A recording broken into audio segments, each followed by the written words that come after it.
Yeah, we're on camera. This is how it feels. Mars and I talk about our podcast. Whoa! I go, Marson, what are you thinking? He goes, well, yeah, well, that's what we're going to talk about. 3, 2, 1. Well, why don't we start like this? Yesterday, he seemed a little down, just slightly down. Oh, yeah. Not in like some sort of depressive espresso sort of way, just something on your mind. Well, it's funny. Another way to speak about the concept of wringing out the rag of everything we're doing and all the energy we're putting into bettering ourselves and communicating and holding the mindset of like how to be better. The rag was so worn out. My rag was dry. It was like I didn't really have like, when I say I didn't have anything to give, it wasn't like in a dark corner in a puddle. It was that I could go through all of my responsibilities just through autopilot. I had nothing else to give. I can still be a good husband. I can still be a good friend, a partner, work, but I just couldn't do the extras.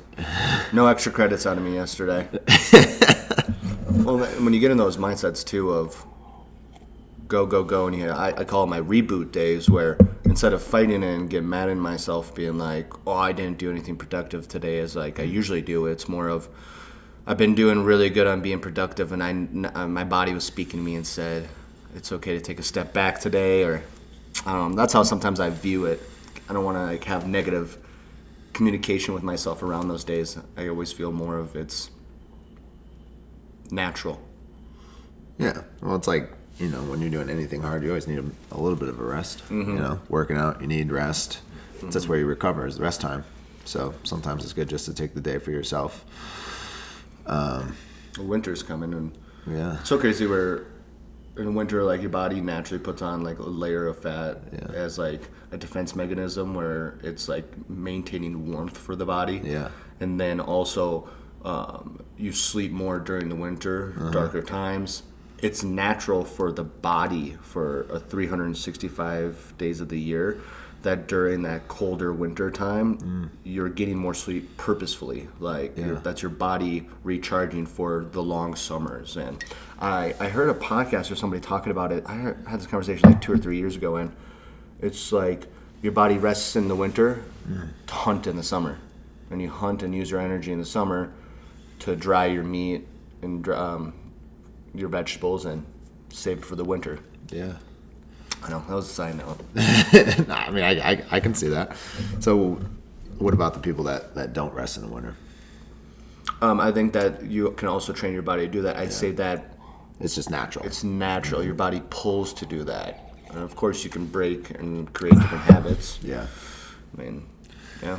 Yeah. I would say in the best case scenario, that would be the case. But nowadays, I just feel like people rest all the time. We are always here. Winter's always here. Winter has been here the whole time. It's so funny. Like we go on vacations, and Meg and I do like backpacking vacations and so much like body and motion vacations, and like, you know what? 3 days of rest would sound really good for a vacation. I could really get back to society and really do good justice. It's like sometimes on our adventurous, youthful, go vacations, you come back and it's like, oh, I have to go back to 40 hours of work and all my responsibilities, and think about the fuel going into my body and the sleep that I'm getting every day. Yeah. I think something that you and I are doing that may cause, because part of the major topic of this conversation is my dog.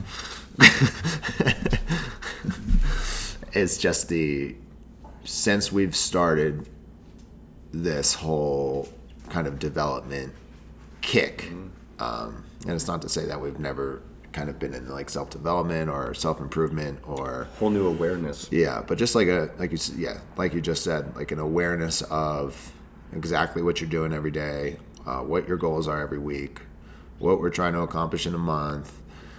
It starts to train your mind to be more attentive to the direction you're heading and where you want to be in the future. And then when you start to think about that while also trying to live in the present, it just creates this very You make me feel anxious. Yeah, this very intense tug of war in my brain of anxiety and discomfort. But I mean, a lot of the research I've seen or just conversations I've listened to talk about how kind of normal that is, because you're constantly putting yourself into a state of discomfort. Like, you're always uncomfortable because you're always trying to do something to better yourself.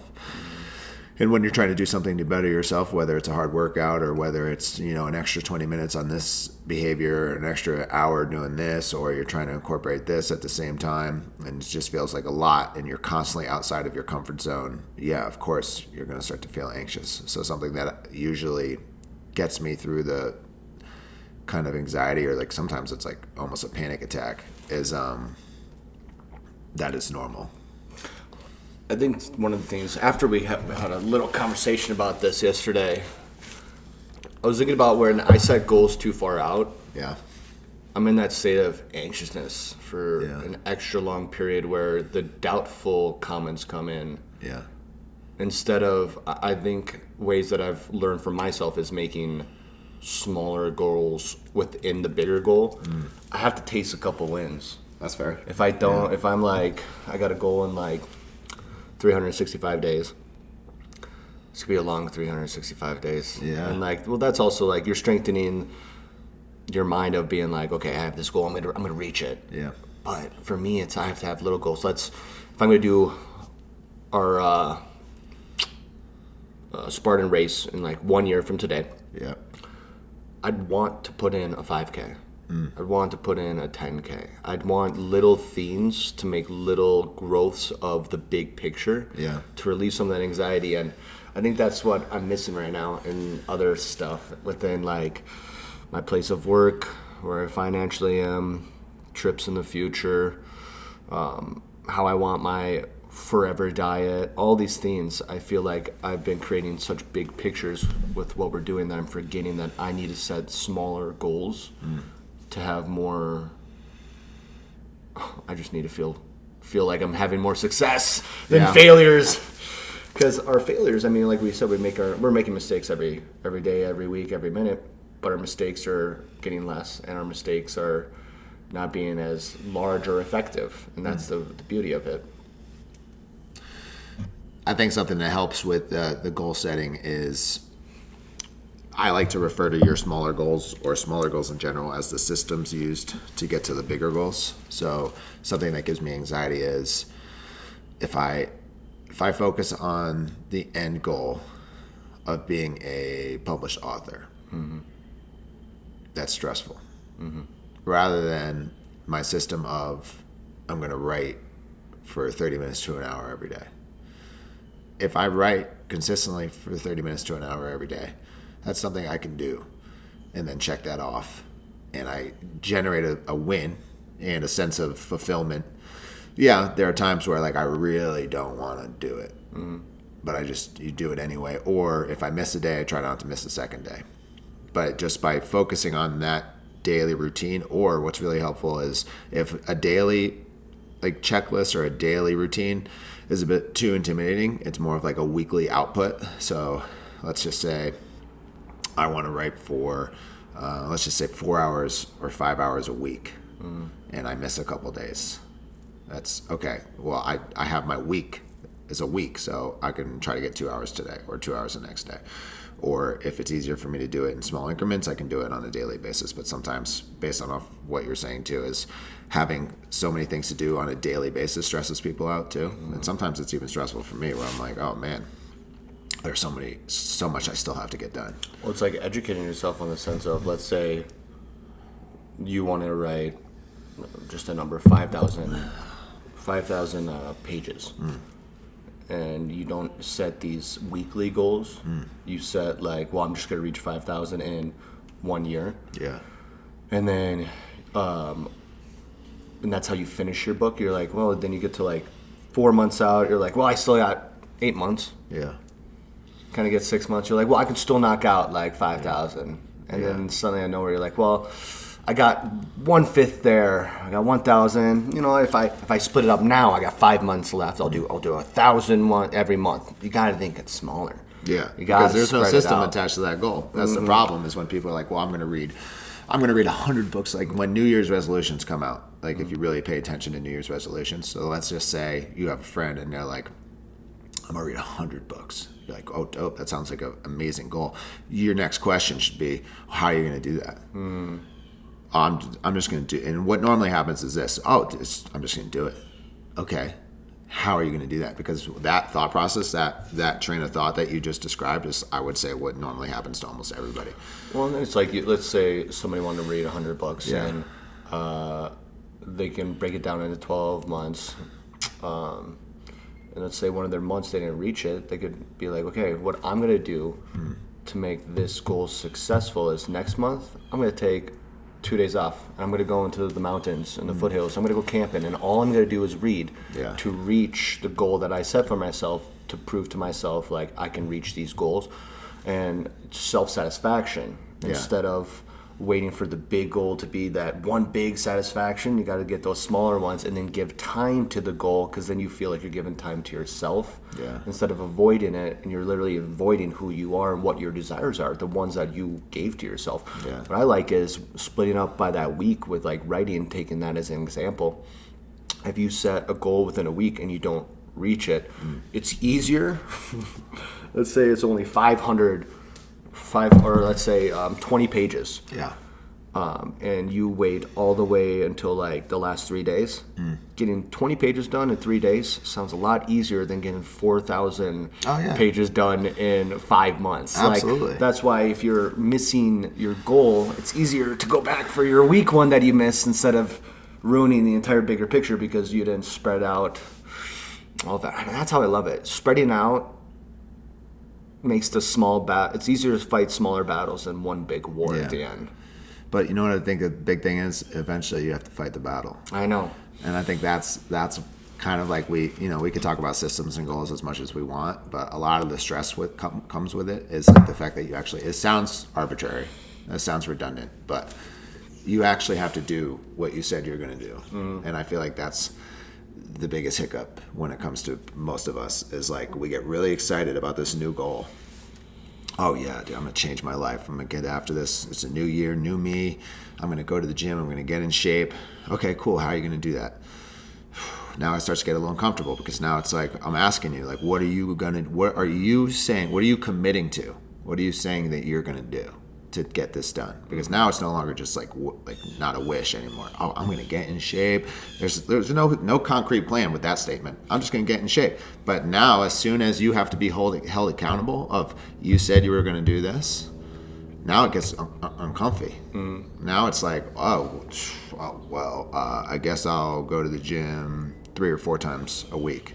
And then that's why it's important for accountability partners or people that you're surrounded by who are just supporting you. It's not even like, it's like we got a buddy who's into art and we're into fitness right now, and it's just like buddy's reaching out to us, hey, how have things been with your training and everything, and what you've been working on with your podcast? And we're like, hey, how's things been with college, with like your ceramics and everything? It's like always having those people around you who are reaching out and supporting you. And like our buddy who's in college or went back to school to finish ceramics, it's like he had all this talent with other art, and it's like, oh, well, you could have gone with all these other ones. Dude's an absolute animal, clay. Like, puts all the other artwork to the side, and I always keep telling him, like, I'm proud of you. Having those people around you that want to support you. Well, I haven't seen you much. I'm not going to give them that energy. I haven't been seeing you because you've been working for your goal, and I'm proud of that. And every single time we get back together, it's just like we never left each other. But it's having the people around you that can help support that. Yeah. That really help, like, almost in my mind, take off the blinders, and you can see everything for what it really is, instead of, I don't know, getting sad or getting depressed, man. Like yesterday was an anxious day for me. Yesterday was. What are you anxious about? It was just reality, man. Like, presence. We're practicing being present so much that it's gnarly, man. You can lie to yourself and live in your past and how it broke you and how it created who it is today, or you can get anxious about what the future holds when you have no control of how it might actually be. And you're like, okay, I don't want A or B, so let's try C. Let's be present. And you're like, well, this is going well. And then it's like, now you see everything that you're going through. It's, well, I'm not in the job I want. What do I need to do to get to that job, to a job I want? That's a hard route. Well, what I'm doing right now is hard. I'm getting through that. Well, I want to go on this trip or be in this place or have this house at this age. Okay, if I want to get a house at 35, 7 more years. Let's plan out a budget for 7 years. How much do I need to make on that? And it's just like being present for future goals. Yeah, and also, where are you in 7 years? Like, where do you want to get that house? You know what I'm saying? And it's just like, oh, if I want to move somewhere else, you have to start a whole nother community. And like my wife and I were talking about it, and it's like we really kind of had a concrete moment like 3 or 4 days ago. You'll love to hear this. We're probably going to buy a house in Fort Collins, Colorado, because it just makes too much sense, man. It's just... You should probably buy one next to me somewhere. You betcha. If you shave off $100,000 on there, I'll move it right next to you. We'll buy the houses. Well, see, the present goal is understanding what do we want in this world, and it's like we want to own property and we want to rent it out because property is the lucrative money that you can make when you're asleep, and that's all the conversations that you and I have had. Is the real goal for financial comfort in today's time, with kind of at this moment where we are with our cards that we're playing with, is owning property. Yeah. To make profit when we're asleep. Like, we have to make money when we're asleep, man. So, yeah, now I've been doing self-searches. Who am I? What do I want in the world? And then when I've been talking to job titles with my wife, it's, well, a lot of the ones that I'm looking into are, like, physically straining. Yeah. And, like, how is that, like, are you going to still be making money at 60 doing that? Or, like, then it's kind of like, okay, God, dude, adulting. Well, if we start putting money away into our life insurance, then we can take it out when we're 65. And if my body can't keep up with that, well, then we're pulling out around $775K. Okay, we can live off of that. If we budget it out, we have another 20 years. It's just like... Thoughts just run away. Everything, man. It's like the older we're getting, the more that reality is setting in. And adulthood, it's like just business, man. And like, I was talking to my buddy's dad last night, and he was just talking about other business ideas. He's like, dude, you and your friends out here, you guys like... start like go on TikTok and make this kind of like trend with this kind of household handy thing to do, or it's just one thing can blow up and then one thing can give enough money to make another idea, and that idea can grow bigger, and then suddenly you got people underneath you. Like, he was talking about contracting people's houses with Halloween decorations. It's a good idea. This woman down in Texas made $1 million her first season. Yeah. And she just works 4 times out of the years, holidays. Yeah. She just decorates people's houses. And it's not like decorations that are blown up or this or that. She buys a bunch of like Thanksgiving styles of like corn and other like stuff, and then carves a bunch of pumpkins. Like, she'll put like 75 pumpkins, and each household has a different tier that they can choose from, tier 1, 2, 3, 4, 5. And it's like, do you want the $5,000 one or do you want the $25,000 one? Yeah. And like, this is around like Texas kind of stuff. Everything's bigger in Texas. Everyone wants to be bigger, and like and next thing you know, her doing it for a year turned into having a couple people doing it, turned to hiring the person who's been on her side for to be the manager, and now she gave part ownership to the manager. Now she's sitting on the side not doing absolutely nothing. Yeah. And she was just some young gal who wanted to start decorating for her neighborhood for people who paid her, and then she's like, I can make a business. That's what this is all about, man. It's just finding where's that niche. What can I do? And that was the anxiousness of yesterday. Do you know what that requires, though? It requires you to be in a circle of people that want to talk about that. That's what I'm saying, man. Because you're talking to somebody, and this is what we talk about, like when we're talking about getting mentors. So that guy's your friend's father that's giving you these ideas is already a successful businessman. Mm-hmm. You just got one taste of what it's like to have a conversation with somebody that's successful. That's all I want, you know. Man. But because we have so much fuel. Yeah, but when you think about it, like, how often are you having those type of conversations? Dude, what business ideas do you have? Yo, what are we gonna do today to stimulate a little creativity? What, you have any ideas? Like, I don't know. I think that's something that Shelby and I we talk about that we miss a lot of, is like We community. like our friends. All right, we love our community. How do we get better? Mm-hmm. Like, who do we talk to? Mm-hmm. Because, and this can sound tough, but like, how often are you sitting down with a bunch of people that are like, yeah, dude, we got to do better at this, or you're wasting a little time here, or like, how often do you have somebody scrutinize like what you're doing, and then how often are you able to scrutinize? How often have you tried to scrutinize somebody that you're close to, and it actually goes well? That's why it's like, I don't want to always be repeating the same stuff. For what? In this podcast sometimes.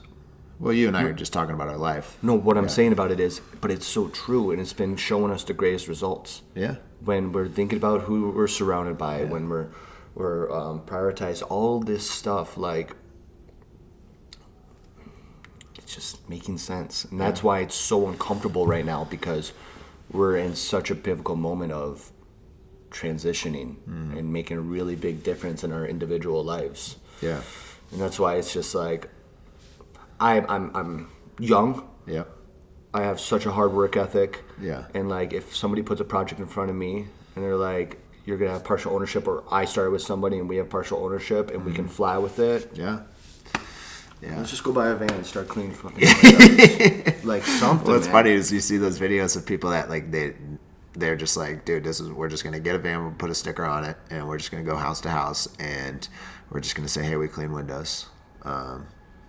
If they're like, would you do it for $200? Would you do it for $200? Yeah, we got you. Takes an hour, clean the windows. $200, go to the next house. $100 each, yeah. You know, but Write everything down, write off gas, and yeah, you're right. You know, we like to talk about the same stuff, but we're just talking. The podcast is really just about you and I developing our friendship and talking about what we're going through while outwardly thinking. Yeah, in our own development. So it's just recording ourselves as we're thinking about what we're doing, and it just so happens that we're in a place that we're constantly analyzing what we're doing on a daily basis, and then who we're spending our time with. And it also sucks because anybody that's a friend of ours that listens is like, it becomes almost like, well, my problem in your friendship. And it's not necessarily that, but something I do think about is like, I don't know, it's something that really stresses me out.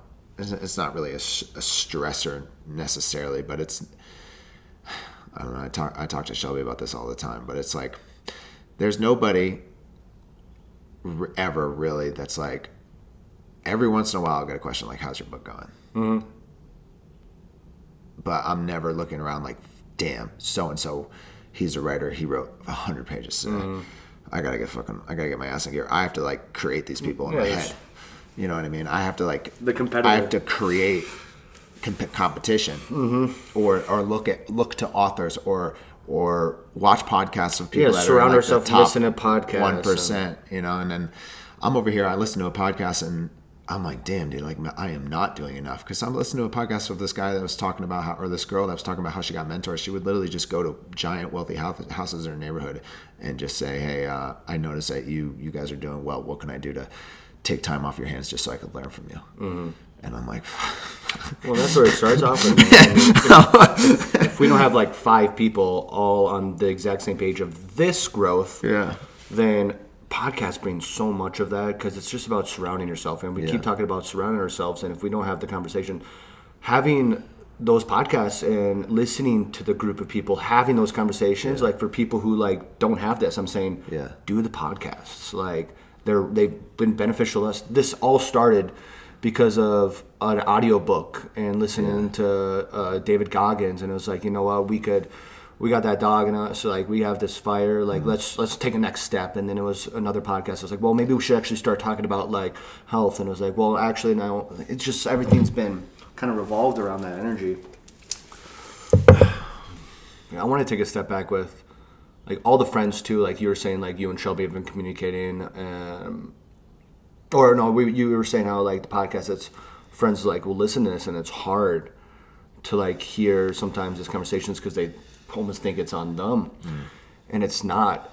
All of my relationships with my closest friends bring so much different value into my life, and I wouldn't be the strongest version of myself unless I had all of their versions and all of their opinions, because all of them make me harder, softer, more rounded. Like it's just chipping away at every angle instead of having one voice like you and I have another voice and another voice of my pillars. And it's so important, even if they don't have the exact same energy or intensity that we put into this. Well, they've also been, like we said, they've been killing it recently between teaching and schooling, and Megan's just badass in the community. I don't know. I really enjoy the people I'm surrounded with right now. My Colorado family I'm in a really good place, and that's why I'm just so anxious, because I'm like, I feel like I have this treasure. I don't have any bank around me to cash it in. Yeah. I'm just like, now I feel like I'm running around with this valuable thing in public. I'm like, God, I need to go put it in the bank, like, before somebody steals it from me. I think it's good that you have that. I don't have that, though. Elaborate. Just that treasure that you're talking about. Yeah, right now, yeah. And it's also how I view it. I'm an emotional man. Yeah. I created that. Yeah. I created that as my... Elaborate. I want you to talk about that more. When you heard that, what is my treasure, and like, what do you think that you don't have? Okay, so it's not... When Shelby and I bought this house, the goal was, one, yes, we want roommates, and we're trying to find a way to build financial freedom. So we're going to sacrifice our own sanity a little bit to surround ourselves with a bunch of people we don't really know. Yeah, growth. And they're going to help us pay down the mortgage through rent, But also we wanted to establish a community of people that we love, that we can all be together and help each other when needed. And most of the time it goes really well, and it's gone really well. But what sucks is when you put so much energy into something and it's not reciprocated. And then you have to learn to just separate. Is really hard without. So for you and your friend group, you're such a passionate man, and people don't see it, man. It's funny because it's just like you're such a deep lover and a passionate guy, and you're just becoming more connected to that, and that's why you're starting to have these conversations. Keep going. I don't mean to interrupt you. I'm just really proud of you. I'm just frustrated. I know. Well, it's also like this, man. It's like, so you're going through, like, pressure builds diamonds, and going through this motion of wanting these big goals and everything. The sacrifices, like, like you're sacrificing time to put in your book, you're sacrificing your space to own a house, you're sacrificing the quality individual time with your wife to be able to have all this stuff, and it's heavy. You are literally going through the anxiousness in your own version of what I'm going through, and that's why we outwardly talk about it. Yeah. Big old breath. Boy. So when I say I have this shiny theme, so my shiny theme is that I understand that I have my good health. I have running water. Like, I have a wonderful partner who wants to grow with me every day, that we're never going to give up on each other. I have wonderful family that loves me. I got a job. I am doing good at life, and I could stay good at life. But I understand now that I have this clarity of so much presence and being so present. I have such a special opportunity, and I have such a great foundation right now. Yeah. What am I doing? Yeah. And that's my shiny thing. And for you, see, I thought you were talking. So from my understanding. And I'm only interrupting because I don't want to go off on a different that's path. why I wanted to go back to it, because I wanted to hear how you perceived it. Your shiny thing is the community of people that you have established. That's a core part of it. Which is great.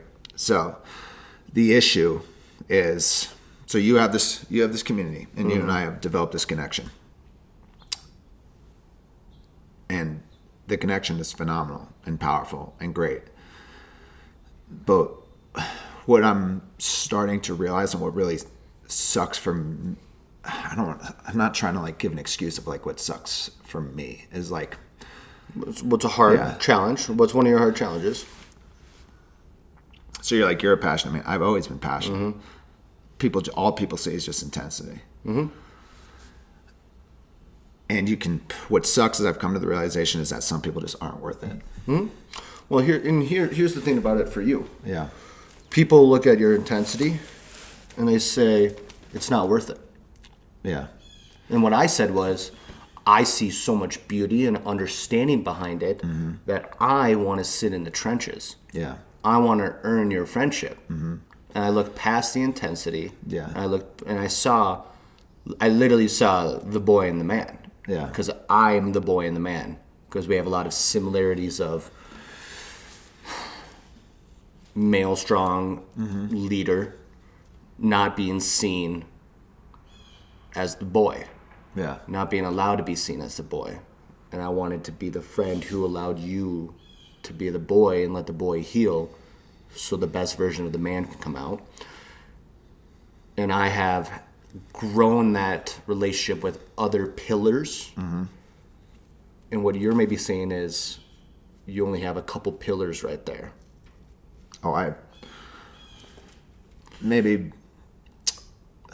Shelby and I have gotten really close with a couple of our roommates. It's gone great. Now, pillars of support really, or like people where I'm like, oh yeah, we're on the same wavelength. It's probably just like going through your day-to-day, your life, understanding, doing the same kind of reciprocations of your benefit and your goals and what you're trying to be. And you're such a silly fucking man. I fucking love you.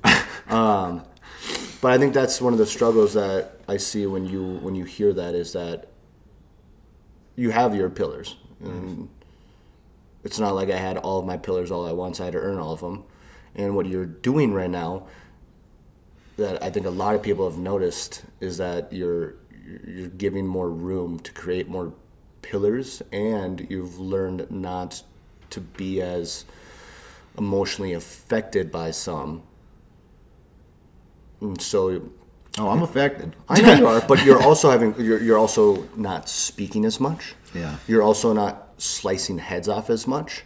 You're sheathing. You're giving time. You're growing. Of course, you still have that in you, but I'm saying, like, if you cannot sit here today and say that you have not grown and created a better foundation for you to have more quality friends around you who people are going to reciprocate the same energy, then I'm going to say you're a liar. No, that's not what I'm trying to say. I agree with you on that, and it's definitely something I've been working on. It's taking a massive step back and trying to give people space. What I'm finding is that I'm just consistently disappointed. Yeah, I know, and that's hard because that's only you. What do you mean? Only you can not be disappointed. I know, but and you've been slowly becoming less disappointed, I feel like, I feel like there's just been a lot of growth. A lot of growth. Yeah, there's growth. It just feels isolating. Like we said, now that we're being more present, we're seeing it for way more raw, way more real, and it's the anxiousness is being like, well, now you're seeing everything for the colors of what it is and the opportunities that we actually have, and that's very heavy. Yeah. Yeah. Dramatic look into the distance. Take space. Takes space, man. I don't know. Slowing down, man. Wild trip recently. Wild trip, man. Well, it's good, man, to see all these. I'm happy that we feel safe to express our full emotions, especially now in front of a camera. But it just goes to show that the process that we're doing, it's not easy. It's not like we're over here like, oh, we're so successful and we're doing this all the time. We're having these conversations to learn how to earn this, to deal with this, to be in this.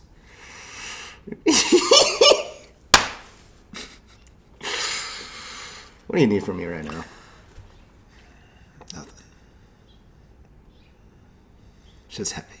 I'm so angry.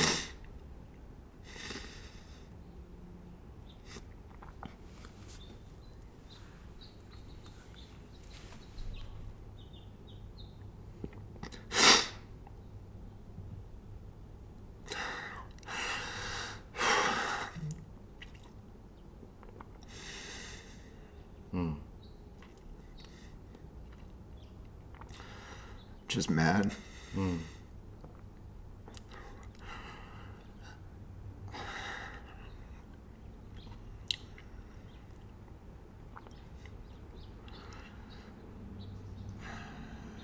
nobody sees it.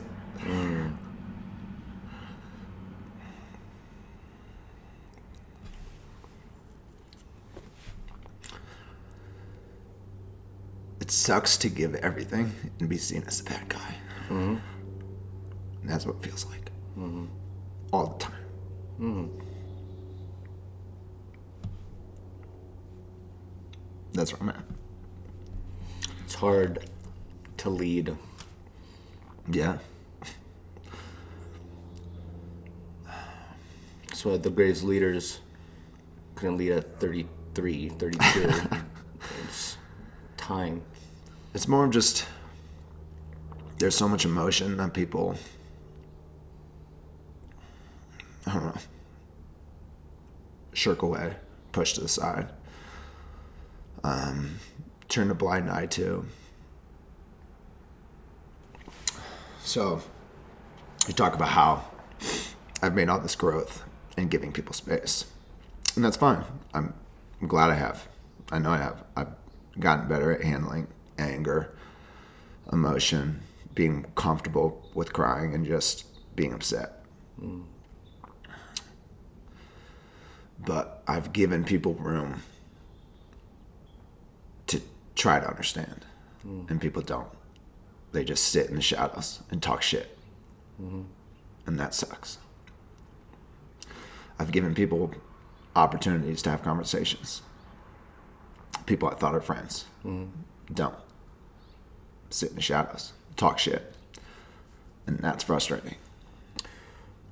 And we like, I want to go back to the intensity part to it is when the growth of what we're going to, it's not taking away anything of the strength of your vulnerability, being able to show this right now. But what I'm getting at is the growth that I've seen is that your control, your sheathing has given more opportunities to see if people will not do that or be different.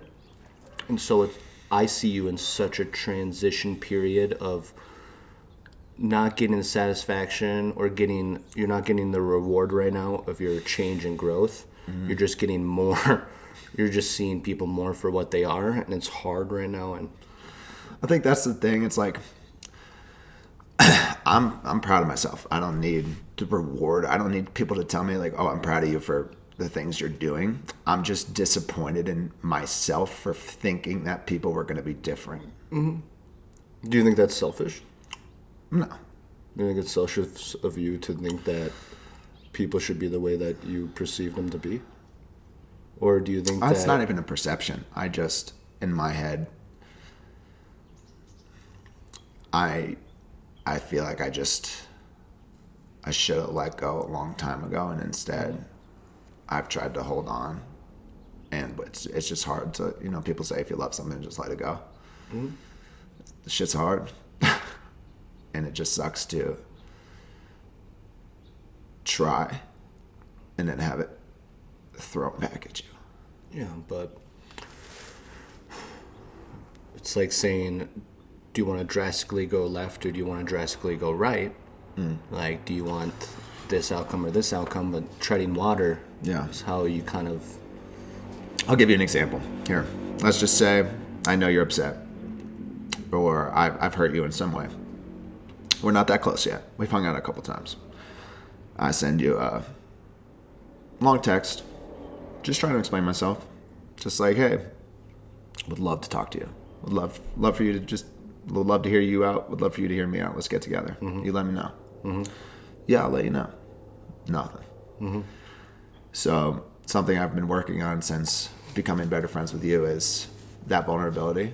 Just allowing myself to be open. So like, hey, I'm not all swords and daggers. Like I'll hear you out. Let's talk. Let's have a conversation. Yeah, sure. Let's have a conversation. Nothing. But then it's just a consistent. We constantly talk about surrounding yourself with the right people. But I'm just consistently disappointed in those people because people like to preach that they're good and that they do the right thing. And I'm consistently shown through their actions that it's not a priority. That's most frustrating. And then I have to come to terms with the fact that maybe I just picked the wrong people, and I've been putting my time into people that don't really care. But the practice is exactly what you need.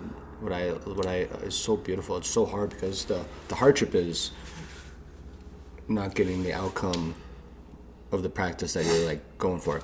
I think that you giving that effort is who Marston is. Yeah. And just because a party doesn't reciprocate it doesn't mean they are allowed to make you change or view any different. And that's why this concrete transition, trial and error.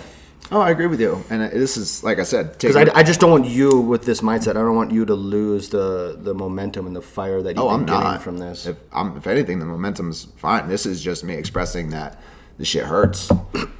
It's not a matter. I'm not worried. I'm not going to stop. People are just going to be left behind. That's fine. We're just not going to be friends. But what drives me crazy, what I don't want I just want people to know, like, hey, I tried. Y'all didn't, and that's on you. I've tried. And the pain comes from the fact of, like, sometimes I just have to leave people behind. You said you want them to know that you tried? Well, I moved around a lot, so something I wasn't good at is staying in touch with my friends. That's something I regret, even though it's too late now. Oh, no, it's not. I could reach out, but everybody's got their own lives, everybody's got their own families, so I'm trying better now with the people around me. Story of my life. Yeah, I'm going to try a lot harder now with the friends I have around me, trying to create a community. Now, I feel like I've done really well with you, and I try to put a shit ton of effort. I've tried to do really hard with my wife, and really, really, really hard with the people that live in my household. And then I've even tried branching into the gym that is your community. And a lot of it is great, but without getting into any details, because that's not the point of it, it's just I'm consistently by some disappointed because there's been a misunderstanding, and what I'm really trying to work on is just allowing that to roll over me. Just like be seen for who you are, man. Yeah, but like I said, life doesn't work out that way. So the pain and the tears and the hurt that I'm regulating constantly is this revolving door of disappointment, because I'm consistently told by people close to me, like, hey, you got to have connections, reach out, try. And I'm like, yeah, that makes sense, because that's something I'm not. It's not that I'm not good at it. It's just, you become, if you get hurt before, if you lost people, you're just like, what's the point? What? I'm just going to be me, and I'm just going to focus on myself. But then you miss out on the beautiful connections. But then I'm just reminded that some people just don't give a shit. Ring out that rag. Ring out that rag, buddy. And what sucks is people that pretend to give a shit. Or people that pretend that broke people hurt broke people, man. Yeah. And that's why it's like the hardest part is not letting us be not losing who we are and what we're trying to create as our healthier habits, when hurt people are just gonna hurt you, man. I don't know. And it's hard because for you can slice that connection, and now you're learning that it's harder. It's hard to slice some of those connections because you put so much time into it. It's almost that I don't want to be the version of myself where it's easy, because there is a version that it's easy.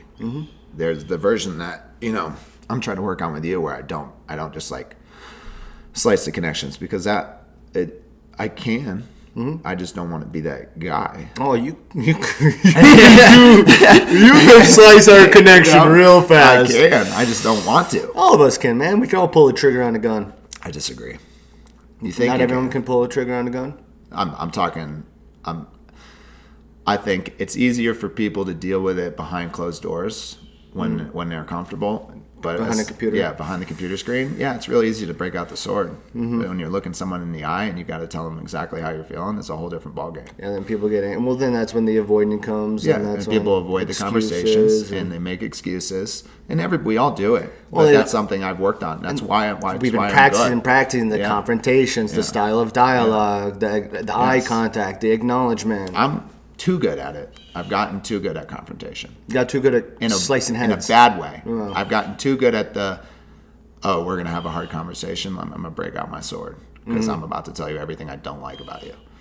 And instead of the better approach, the more mature approach of let me Stoic. let me listen. Let me listen to everything. And hold my opinion in. Yeah, and I'm not going to say anything. Everything's going to stay sheathed, and I'm going to listen, and I'm going to do my very best to understand where you're coming from. That's the harder approach because it's really easy to get stuck in the quagmire that is your opinion, in your thought process, in your perspective. What sucks is when you're trying to establish connections with people that aren't thinking that way. And It's exhausting. It's very exhausting. Or it feels like what you're doing is exhausting, and to give that corner of that energy, it's just not even worth it. Because, it's not even worth it. you know what I'm saying, where it's just like, But then there's a part of you, then there's your best friend, Guilty. the best friend who is constantly saying, it is worth it. Let me show you how worth it is. And I'm like, okay, this is worth it. yeah, fighting through the trenches, This is man. worth it. But when you have people that won't even fucking talk to you, but you hear that they have opinions, but they can't tell them to your face. Well, can you also is the next growth to say, hey, it actually kind of hurts that I didn't get replied about this. It'd be really important to me if we could have this conversation. That is the next growth. It's just the next step of Yeah. once again, not holding, not letting the fire, not pissing gasoline in it. Oh, for sure. Well, and that's the other part is where's the next growth? What I'm always thinking about whenever we're going through this is just that stoic mind that how do they in this moment? How would somebody think if they're trying to be a higher level or a better mindset? And yeah, it's hard, man, because our emotions are so strong and they can guide us into such different directions. Yeah, volatile darkness, man, black tar, and especially heavy testosterone, just intensity and the desire. You know? Yeah.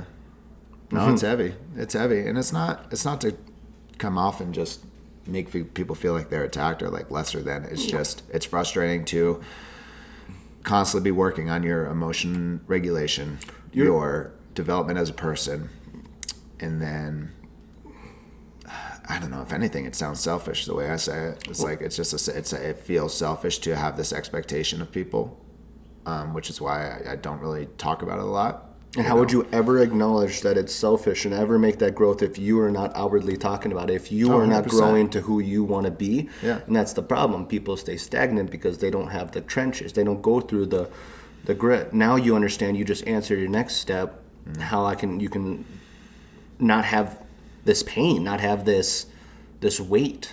Yeah. I think I just wanted to talk about it. I figured why not just do it on camera. You betcha. But I get anxiety. Shit's hard. Uncomfortable. It's interesting because people will be like, man, you do it so easily.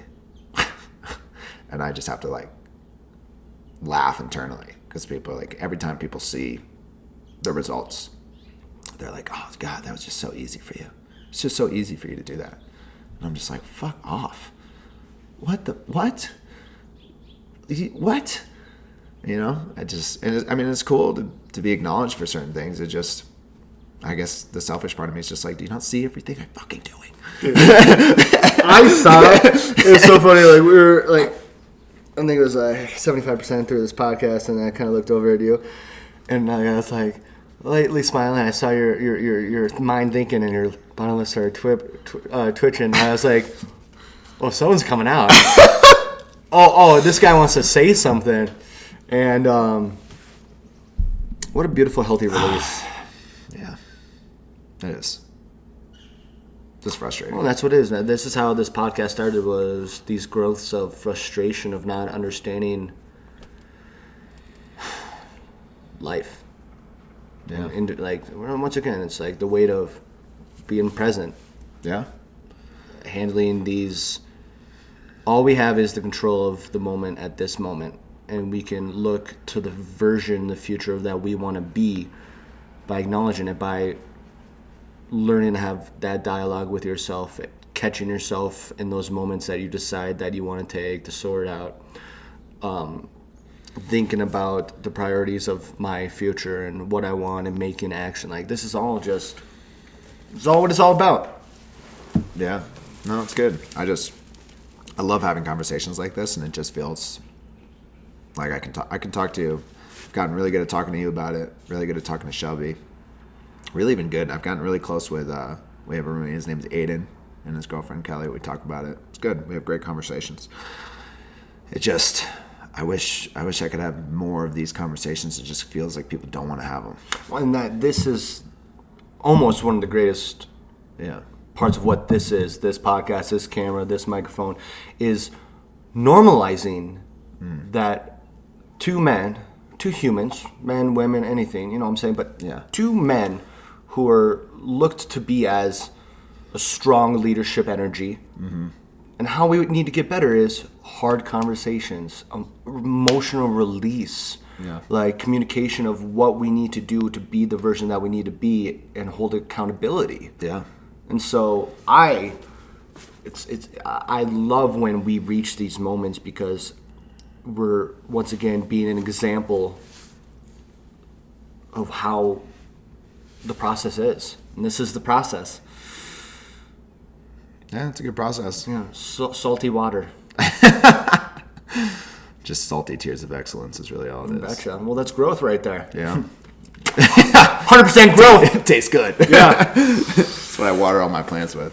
Just my own tears. I was wondering. Nah, I don't got a joke. I mean, crying is something I'm trying to really normalize. I mean, it's something, I don't know. Oh, I did my weeping. Yeah, I'm sure you, yeah, absolutely. Now It's I save also, it once every 3 months. yeah, it's also tough because people have gone through so many hard things. So, like, it's hard not to compare and contrast and be like, oh, dude, it's not a big deal. Like, this is nothing. It's almost like you're belittling your emotions. You're belittling because you're like, oh, dude, people have gone through worse. That's the dialogue we're breaking. Yeah, people have gone through worse, so sack up, you'll be fine. So it's like that toxic mentality of just feel like you can't talk about it because it's not a big deal, but to you it's a big deal, but you're just going to ignore it, and then it just builds up and it builds up, and what I'm working on is not allowing it to build up, because that's when the sword comes out. It's like when that cap explodes. Seep it out before the pot starts whistling, man. Because when the pot stops whistling, someone's going to get burned. Oh yeah, because I'm notorious for saying things I should not say in a heat of anger. Without thinking, processing. Yeah. So allowing myself to regulate before the anger comes out and takes control is helpful. It's just, yeah. And then there's just the thought of, like, sometimes you just, I don't know, there's parts of me where it's like I said, deciding who's worth it and who's not worth it is tough because it sounds ruthless, because you're like categorizing people. I love you. Have a great rest of your day. Love your shows. So Well, it's just sometimes what I love is when we get to the level of this passion and emotion in these podcasts. Yeah. I'm like, you're like my little toy. Car started, car's leaving. You're the little action figure toy. I'm like, look at it. See that? It's just so funny, man. It's like, this is the side where it's like, it's also that gift, that shining egg that I hold. I'm like, Yeah. it's one of the things I earned. yeah. And I get this, and it's hard because I want everyone to see it. But then I'm like, it wouldn't be as special if everyone got to see it. Well, it's also, you put in the work. Mm-hmm. So you're like, all right, we're gonna have a relationship, and what I think is, I don't know. Yeah, you're right. Nice. Whoa. What? I'm right. I'm gonna bathe in that. Hold up. I mean, it's not that people can't see it. I just don't think people take the time. You know, like taking the time to check in with you, taking the time to be like, yo, like, how's your day? Taking the time to like go out of your way. But everybody's so caught up in their own worlds, myself included. We're all caught up in our own stuff. But what's wild to me is I was told the other day that I couldn't possibly understand how somebody was feeling because it was just too far out of my realm to understand without any sort of empathy for anything that I've ever done. Mm-hmm. Almost like my life never happened. Like I couldn't possibly get it. Like how could I possibly get where you're coming from? Like my 32 years never existed. And when you put your all into somebody and then you realize that they really don't give a shit, it's just a tough pill to swallow. What's also hard about that, Yeah. because I had to deal with that and grow up with that, of a Yeah. lot of people having all this pain around me but never understanding my pain, Yeah. and how it broke me, and how could you ever say that to me, is that I had to learn that they're just in a lot of pain and their intention is not to hurt me. It's just Yeah. that they're just, Yeah. and it's hard because you have to learn not to hurt yourself, Yes. It's because why they're just hurt. yeah, and it's not their intention, and you know you end up just beating and yourself they could up about intentionally say something horrible to you, Yeah. and painfully. But once again, hurt people are just hurting people, and I've been hurt, and I've hurt people. I've said things that I think will help my pain in this moment, but yeah, it's the friends who also stick around for that person and says, I know this isn't you right now. That's not your intention. You're not purposefully trying to hurt me. You're just being a hurt person hurting people. it. Yeah, Have you ever been a person when you've been hurt or emotionally affected and you hurt somebody else?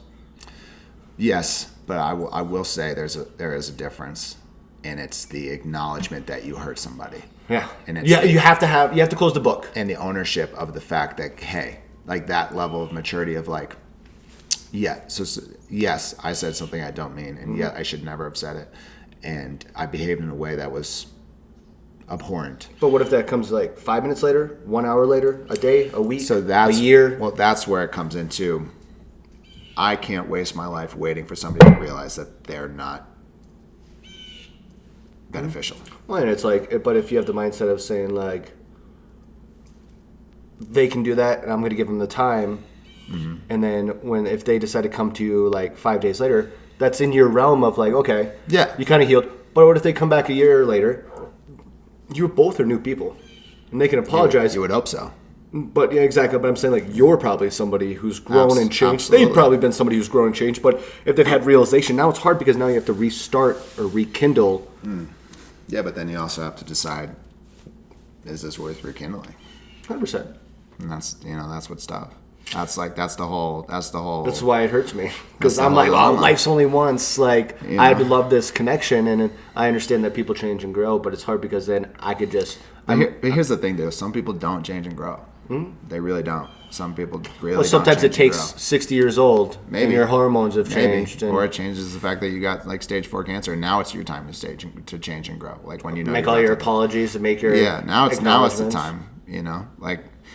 We've all made mistakes. I'm not saying you have to live in your regret. I think That's everyone not what I'm grows saying. out of it, but like you said, like we're saying, Yeah. it does take Yeah. some drastic events sometimes, some Maybe, yeah. life, yeah.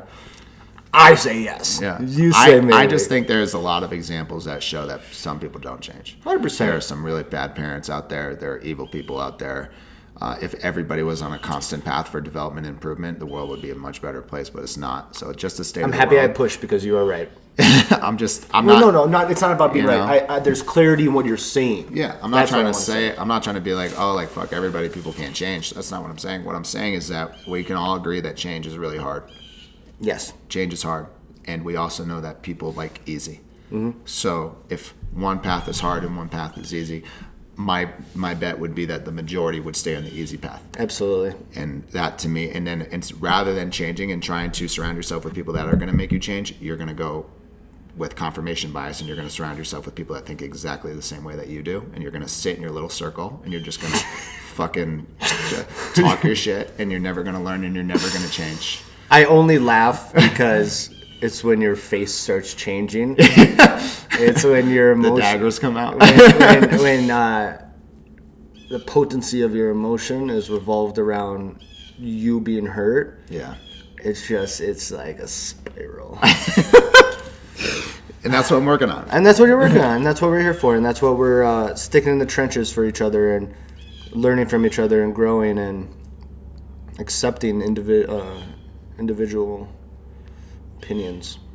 Yeah. That's what I love is like right there, there's moments where the strength of your comment, sometimes what you say is, I need to like push you to describe it because otherwise people will perceive it in another kind of way. Yeah. It's like the power of words is so crazy. Oh yeah. Words. That's why they say, you know, power of knowledge. Power And of how words. people absorb them, how they take them individually. And well, that's 'Cause why text messages. Some words will last forever. I could say something to somebody and that shit will linger. I hold on. I'm an emotional man. Yeah, people hold on to You what can you're hurt me saying, hard. and then those words fester at Yeah. night, and they become this whole amalgamation and this whole thing. I mean, think about trauma that's just been laid, you know, seeded just by an angry dad or an angry mom saying the wrong thing, and then it just ruins. Like, you're not good enough. Disappointed. Just ruins your whole. Yeah, I'm disappointed. You know, or. What's another one that I would say, and you're like, no, don't say it like that. I can't remember, but there's just certain key phrases where people say they get triggered. You know, I mean, I get triggered. It triggers me when like this entire conversation. Like, I'm glad we had it. I'm glad people can see a vulnerability, and I'm glad I could show the vulnerability. And in the grand scheme of things, it's not a big deal. You know, like. I'm going to be okay. It just allows me to wring out the rag before the, you know. You're taking the teapot off the heat. Exactly. I'm just letting the steam come out. It just,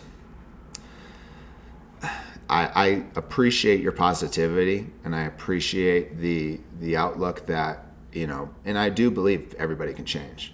It's possible for everybody to change. I just know, especially from experience and kind of where I was 3 years ago to now, or even where I was, even from my life start to finish to now, I just think we as a people are much more comfortable just living in our past and just bonding over all the terrible things that could have happened to us, and that's looking for people that are going to confirm how, you know, how okay we are where we are, rather than challenge the belief and push you to become something else. And then as soon as you try to do that with a group of friends that it's not reciprocated, you're on the outside. And that's what version 1/3 Marston has learned. Yeah.